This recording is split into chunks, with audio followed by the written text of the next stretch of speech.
From massive open worlds, post-apocalyptic mysteries, space-faring adventures, and battles against the unknown, you name it, these are the top 5 survival titles that need to be on your radar. First up, Light No Fire. From Hello Games, the creator of No Man's Sky, comes an ambitious fantasy survival game set on a procedurally generated planet approximately the size of Earth. In Light No Fire, every mountain is climbable, every ocean can be crossed, and every beast can be tamed. Survive, build, and explore in a fully multiplayer world, uncovering ancient lore and shaping a land where you are not the hero, just another explorer trying to carve out a life. Now, unfortunately, at the time of recording this video, we do not have an official release date for Light No Fire, at least not publicly anyway, but I will say here right off the top, the game has been in development for over 6 years, at least that's what has been publicly stated, and that does give me some hope to believe that we could potentially see Light No Fire dropping in 2025, maybe if I had to take a guess, Q3 or even Q4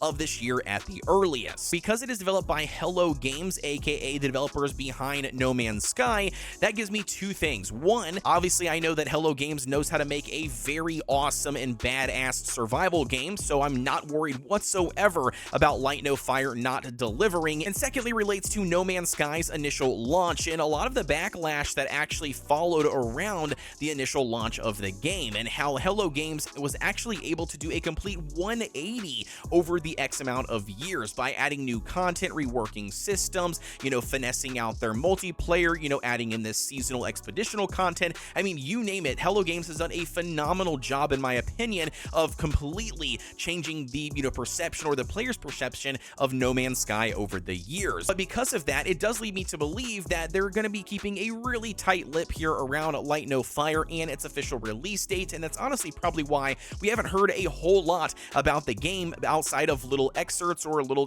trailer teaser here and there. But nevertheless, that does not take away my full-on excitement for the game's official launch and my hope that we potentially can see it come to us here in 2025. Next, Atomfall. Set 5 years after the real-life wind-scale nuclear disaster, Atomfall drops you into a quarantine zone where survival meets scavenging, crafting, and making tough choices. Developed by Rebellion, the same developers behind Sniper Elite and Zombie Army, this game mixes first-person survival with folk horror and Cold War paranoia. Explore the lush but deadly British countryside, battle rogue government agents and cultists, and uncover the dark truths behind the disaster. Atomfall is set to release on March 27th, 2025, so literally right around the corner here. I have the game pre-ordered and I'm very excited to jump in here and check it out. One of the biggest things that sets Atomfall apart for me and what I'm most excited about actually relates to the player's choice or freedom of how they want to play the game.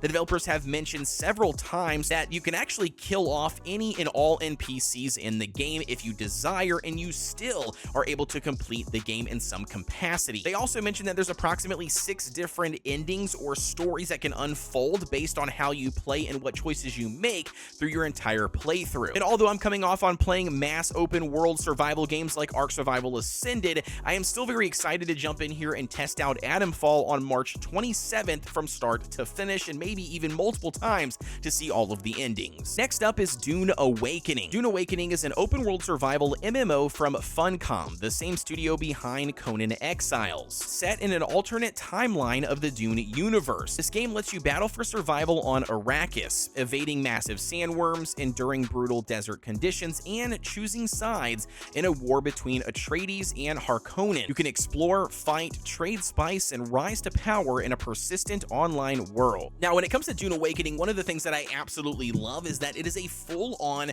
survival MMO, and I don't think there's a lot of them out there. We don't really have a lot of true survival MMOs, so I think Dune Awakening has a very good opportunity to kind of set that bar or that standard, for a true survival game, but set in a, MMO world. It's also going to be set in the Dune universe, which, how cool is that, with these spice wars and, picking sides and the factions and, all of that stuff. From what I have been able to experience, I think you guys are going to absolutely love it if you were looking for a MMO full-on survival game. Dune Awakening definitely is going to deliver on that, and I promise you, I'm going to be sinking tons and tons of hours into this one. Next, we have Cubic Odyssey. If you guys love Minecraft and No Man's Sky and open world space exploration type games, well, Cubic Odyssey is going to be one you need to watch. It's developed by Fyne Games, and this is a survival sandbox adventure that allows you to explore entire star systems, mine resources, build starships, and battle a mysterious galactic infection known as the Red Darkness. Team up with friends to fight back the mutated wildlife, rogue pirates, and cosmic threats, or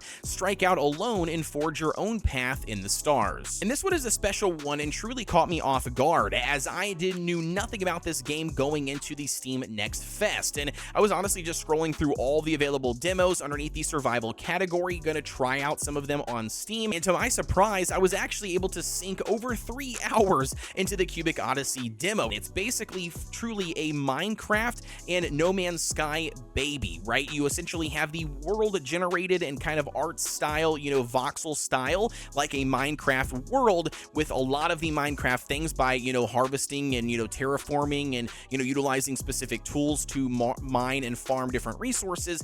But at the same time, you have the world exploration and the world generation and planet exploration, as you have in No Man's Sky. You essentially can craft a starship, take off, go into outer space from your planet, and then literally jump to another planet that is, full on generated, brand new layout, brand new look, brand new creatures, brand new materials, resources. I mean, you name it, the game offers both of them in a combined world. And not to mention, the game also has a storyline with several different NPCs, a full-on trading system like No Man's Sky, so nevertheless, it has a ton of stuff to offer, and I will be sinking a ton of time into Cubic Odyssey when it officially drops. Coming in last but not least, we have Voyagers of Nira. Set in a vast magical ocean, Voyagers of Nira is a co-op survival crafting game for up to 10 players developed by Treehouse Games. You play as an Echo, which is a descendant of Nira's lost protectors, sailing across mystical biomes, awakening ancient spirits, and battling deep-sea monsters.